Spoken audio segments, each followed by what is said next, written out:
Hello, I am Dr. Kathleen Hall, and this is The Way I See It. Today we're going to talk about shifting from role to soul.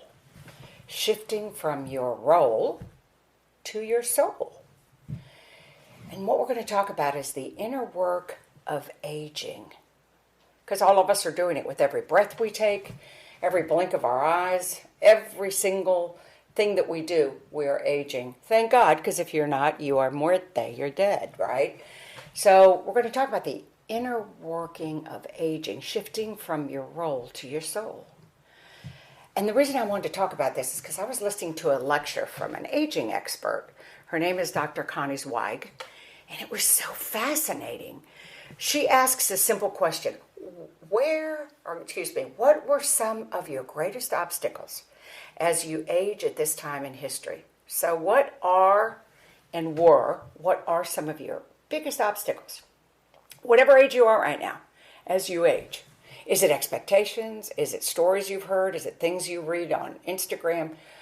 What do you feel are your greatest obstacles as you age at this time in history? Now, I'm a little older, for some a lot older, but I wish I would have thought about this at a much younger age. I really do. I would have changed many, many, many things and my whole concept of aging because I was so attached to my career, my ego, my identity, my career. I mean, for sure, my career. The benchmarks, my checklist. I would have changed many, many things if I would have thought of, my soul as opposed to my role. We suffer trauma and loss at all stages of life. It's all part of aging. And it's very different today, though. I wanted to begin my thoughts today about why aging is so different. We don't experience disease, loss, really, and dying firsthand anymore, as humans used to throughout history. I am a lover of history. Gosh, I love history. Especially, 1700s, 1800s, 1900s. All of the biographies I read include very vivid descriptions of their loved ones with, dying of diseases, the painful, horrible experiences of death and disease and loss and suffering. Because remember, they didn't have antibiotics. Surgery was crude. They bled people. So in their ignorance, and these people suffered so much, it was unbelievable. So the reason I read, and I'm pretty obsessed with biographies, is I'm fascinated how in a human being's helplessness, how they made sense of all this. George Washington, oh my God, he was amazing, not only with the losses in his own life, bless his heart, death, disease, but this guy, his mouth, his teeth bled, they rotted, he had gum diseases, he had wood teeth, he had all kinds of different teeth and you can say, oh, it's just his mouth. Let me tell you something. He was not only this amazing general, leader, all of these other things, and eventually became president. Can you imagine living your whole life in that much pain when you sleep, when you wake, when you eat? But anyway, so he fascinated me. Thomas Jefferson, losing his wife at such a young age and all the things that he suffered. Harriet Tubman, God bless her. The losses, the pain, the suffering. Sojourner Truth, Abraham Lincoln, Teddy Roosevelt. He lost his wife and his mother within hours of each other in the same night. And he didn't make it there, and hardly at the end of time of their lives. It was very, very tragic. And then his daughter Alice had been born. Anyway, Clara Barton, my God, she was in the front fields of the Civil War, and the death and suffering that she saw. FDR, look at him. His wealth couldn't buy his way out of a lifetime of polio. And industrialists like Andrew Carnegie, Henry Ford, the Kellogg brothers, George Westinghouse, all of these people, all of the biographies of these people have deep, profound, graphic descriptions of death, disease, and the pain that it caused in their lives. And in that, it had a profound effect on how they experienced aging, right? Because people died so young, and you died of anything. So what was aging to them? You didn't live very long. So every day, every month that you lived was, I don't know how you would index it to us today. But the chances of you suffering a disease or dying were very great. So you lived every day. It was part of your mental construct to view aging as a blessing, as a divine providence. And it was never taken for granted. But today, all these experiences are sanitized. We send people to hospitals. Our loved ones die there. We have medicine, surgery, healthcare, where we live to old ages. So most people in industrial countries don't really think much about aging and death until they're over 60 or so.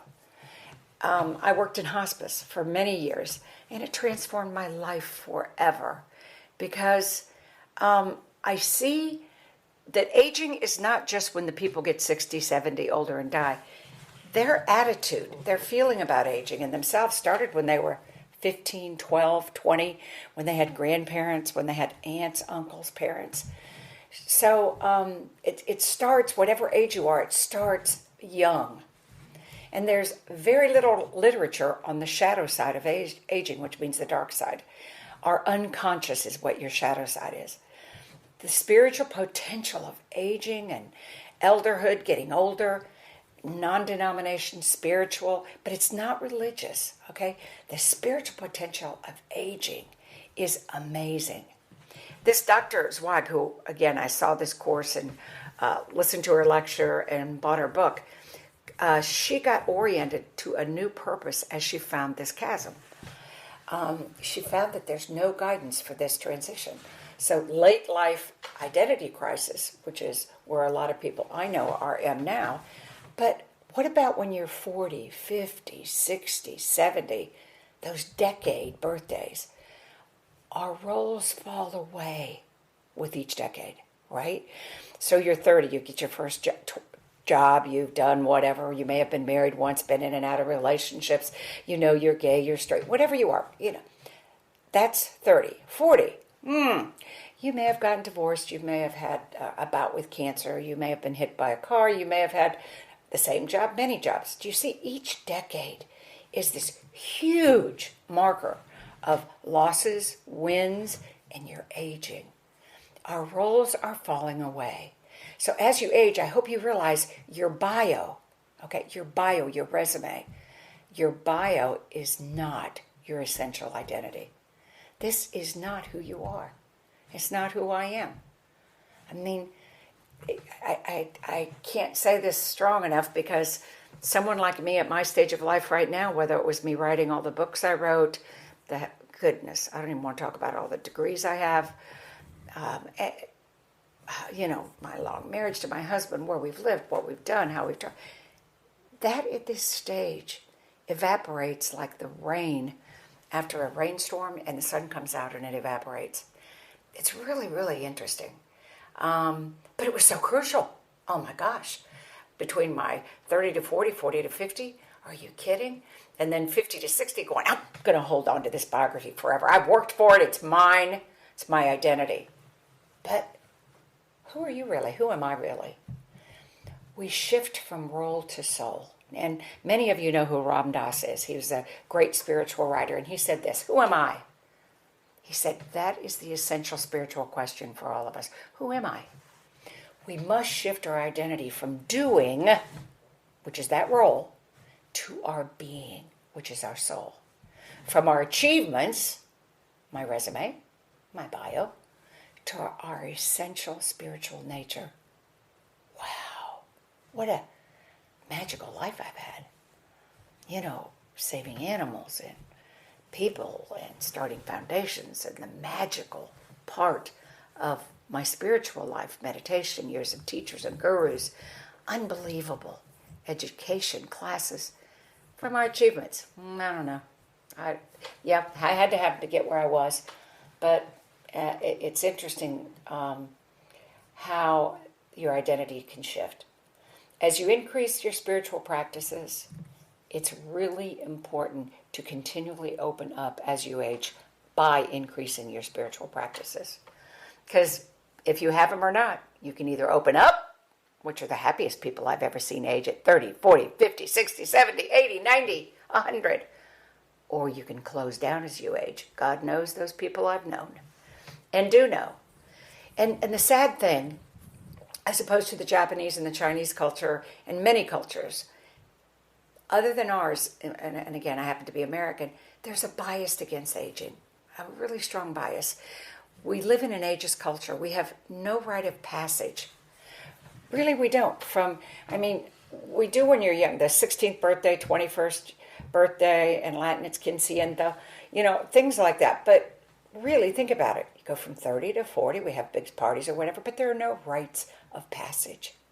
So what we do is we're internalizing the shame and the disrespect of aging. Look at the cosmetic industry, the trillion-dollar industry, because people are afraid of wrinkles. Look at what we do. It's like being on a bicycle, and we think we're going faster and faster on the bicycle with our feet in the pedals. And then we look down and our hands are wrinkled, or we have a little belly, or, our chin gets, maybe a little chin, or whatever happens to us. And we feel like the chain slipped on the bicycle. I've been spending all this money on face creams, all kinds of things, bleaching my face, exercising, doing everything. We internalize the shame and disrespect of aging. We pick it up when we're little and young, and we carry it with us our entire life. It's very tragic. We've internalized an internal figure about old age. It's unconscious, it's our shadow, and we internalize ageism within ourselves. Was it your grandmother? Was it what you heard your parents say? Was it their disability? Did they have poverty? What did you witness or experience when you saw older people? We each have our inner ageism, the negative inner shadow figure, from our education, our culture, our family. Dr. Becca Levy is an ageism expert at Yale, and she says that aging has a cognitive, an emotional, and a physical impact. And she says our appearance has changed. All the messages from our youth and worshiping youth, our obsessed culture with youth, if it begins to run the show, if this narrative continues to control our feelings about ourselves, our thought processes, our mental health, our physical health, and our longevity is going to diminish. That's a fact. And you can find Becca Levy's work at Yale. But the inner ageist consequences is how we feel about ourselves. How do we move from this self-rejection for every day we get older to self-acceptance or self-reverence, self-love? How do we move from devaluing people that are aging to valuing all those scars, all that little wrinkled body, whatever it is? How do we shift from devaluing to valuing? I like to think of aging and older people as a living library of experience. Isn't that cool? Think about when you go into a library and you see all those books. Wow. Can you imagine what people have experienced by the time they're 40 and 50 and 60, and what life-changing events in world history and medicine, their education, what's happened? Many people don't have a voice, okay? So I think it's really important for all of us to be the voice of aging. Let's talk about it. Dr. Zweig's book has tools and practices to heal the past. Her book is called Shifting from Role to Soul. She has tools to deal with harvesting the wisdom of your life. There's a life review. There's tools for inner work for aging, no matter what your age is, for all of us. And then retirement, which is, for some of us, a very difficult transition from the inside out. I know people that, a lot of people that have government jobs or other things, or that had, very successful companies. They retire. My brother has retired 4 times. And each time he's experienced an existential crisis, terrifying him. So there are tools for using shadow work, meditation, many of them for someone who is ill, someone as you age. Let's get rid of the roles, okay? Get rid of what your bio, your resume. Move to more of a spiritual relationship, whether it's illness, loss, suffering, and especially aging. Many people, as they age, left spiritual practices to raise a family and now want to return to meditation and spiritual practices. To tell you the truth, I did the exact opposite. I started to melt down when I was raising a family. To be honest, I started to unravel. I had so much anxiety of parenting. How was I going to be the right mother? Working, my marriage. What were my career goals? I began spiritual practices to save my life, mentally, physically, and spiritually. I started getting skinny. My heart was racing all the time. I lived a life of anxiety. I was freaking out. So I started my spiritual practices because of that. But as you age, it's a fundamental need. It's a taproot to your being, mentally, physically, and spiritually, is to develop spiritual practices that you love.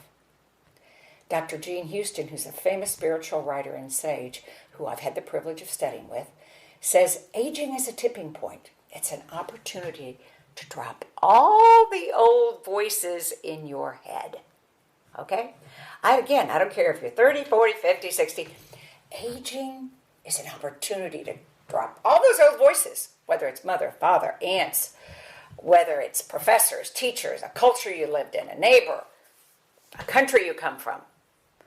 Do a review of your life that has been lived, how you've already lived, and how you have unlived your life. Start with introspection, reflection. You have to have courage to do this and move beyond your resistance, okay? We need ego to build our lives, okay? Because ego goes, okay, I'm going to get a college degree. Did all that. I'm going to blah, blah, blah. These are my goals. This is my resume. This is my bio. These are the things I've accomplished. So we need ego to build our lives.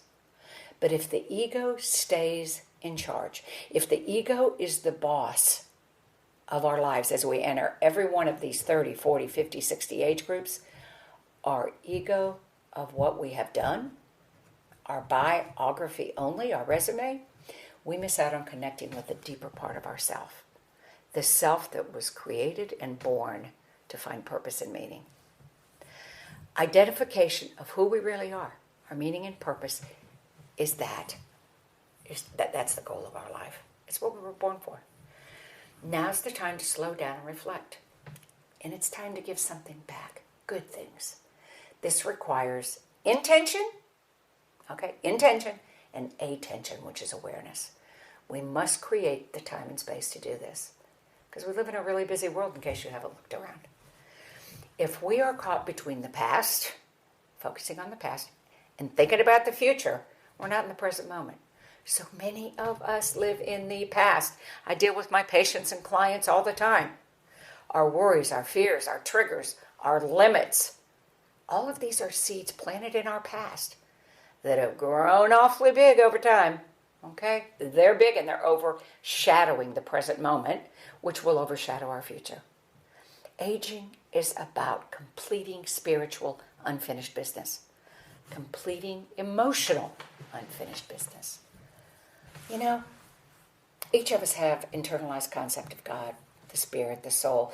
The images of the divine really affect the core of our being. We were born into an original family, and we were given images of God or the divine through our childhood. I was raised Roman Catholic, so I had very Trinitarian, God the Father, God the Son, the Holy Spirit, Jesus, blah, blah, blah, blah, blah. And I have, since all of that has evaporated or dissolved with me, personally. But it was such a core and such a strong faith as Catholicism. It was in my being. And I was terrified to give it up because I thought I'd be a heathen, I'd go to hell, get struck by lightning. What could happen? But these are the kinds of things as I had. It was okay till I was 20, and then I had kids, and it was kind of okay 20 to 30. And then at 30, my children started repeating things that scared me. And then I went, wow, I really need to revisit this. And then I became a feminist and very active in women's issues and realized, oh my God, part of the problem is many people are viewing God as male, as father. Good Lord, help us all. So yes, I let evaporate, let go, became free, let the voices go of my own past. So we are at the opportunity now, today, to transform, enlighten, and even change images of the God that we think about, the God we worship, the God that lives in us. Whatever we think we're more important than that.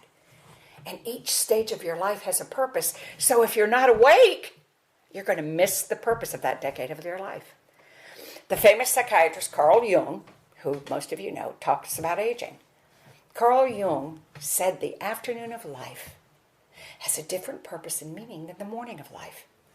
If we continue to live the purpose of the morning of our lives and the afternoon of our life, as we age, we do damage to our souls.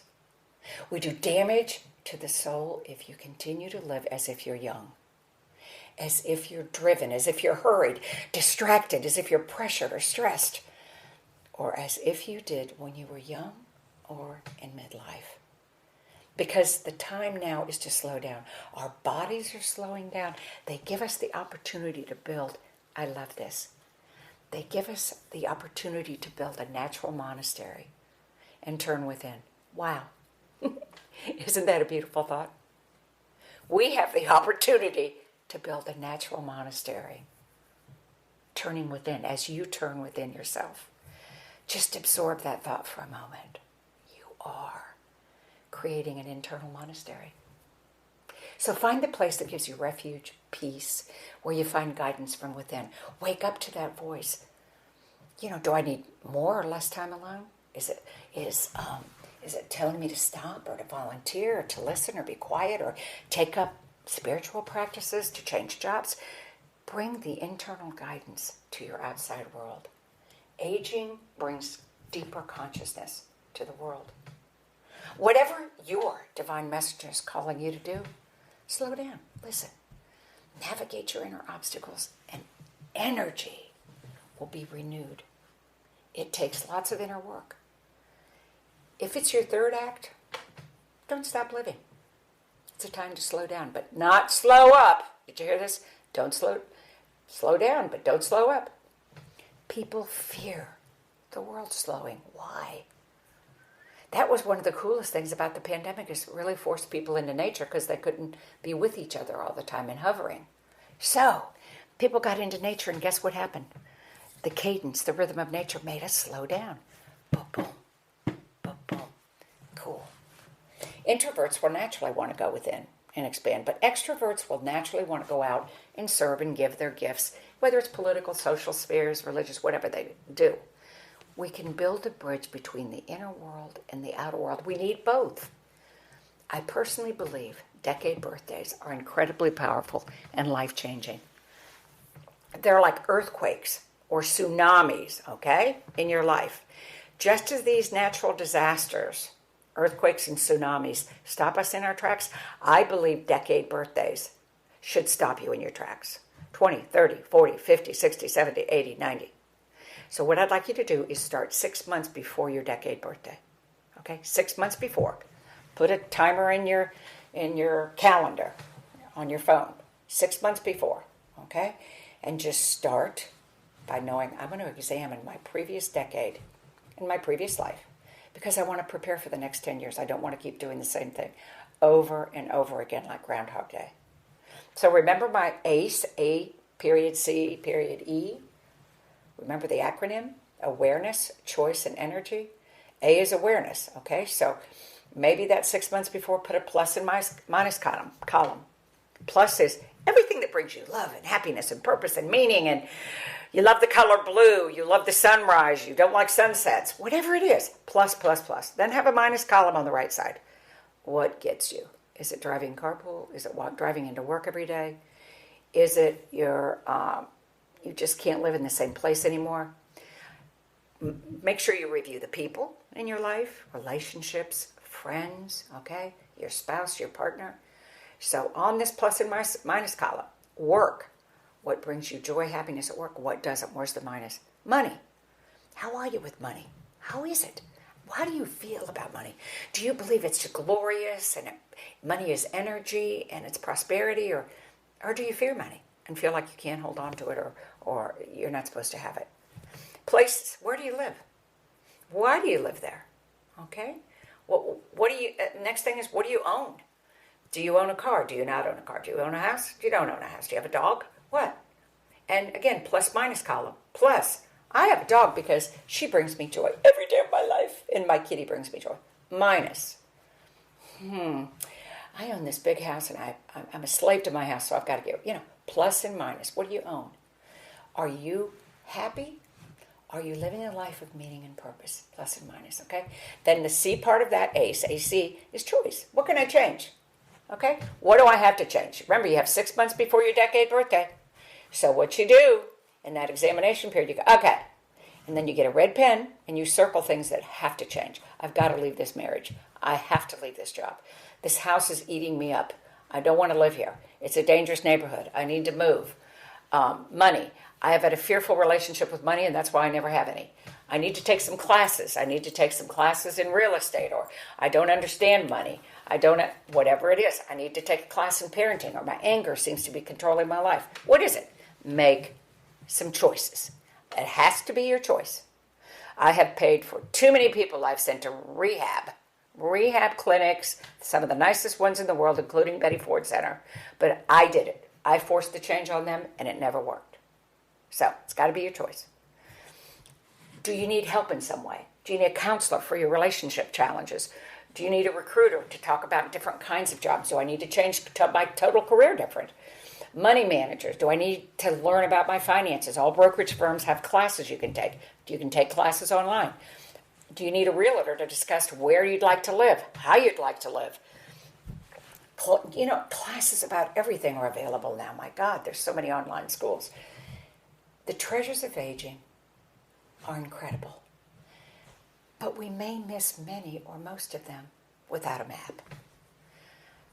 There are lots of books and materials and classes out there.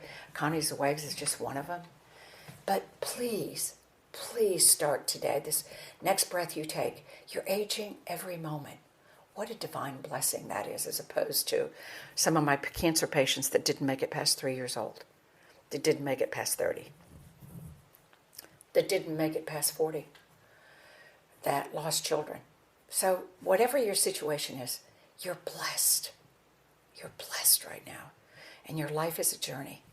So just remember, shift your role if you can, and begin today shifting your role from role to soul. Just remember, before we go, we have a great newsletter. Please sign up for it. Go to the Mindful Living Network, mindfullivingnetwork.com, or you can go to ourmln.com. Sign up for our newsletter. It's fabulous. Contact me. Go to the contact, click, and say, hey, I want to show on this, or this is what you need to know, or I think Mindful Living Network needs to go in this direction. Please. And remember, the Mindful Living Network is committed to entertaining, educating, enlightening our world. It's our world. Let's hold our hearts and hands together and heal ourselves and each other. Please share us, the Mindful Living Network, with your family and friends and community. Let's do this together. Please. We have a beautiful meditation room. Just go to the Mindful Living Network, click on our meditation room. You can go to YouTube to the meditation room. You can go to the App Store, download the Mindful Living Network app. I love it. We've got stress tips. We've got the tip of the day. We've got the inspirational saying. And then follow us on Twitter and Facebook and Instagram. We are here for you. And again, thank you for joining me, and thank you for the privilege of your time today. And I wish you the best in shifting from your role to your soul.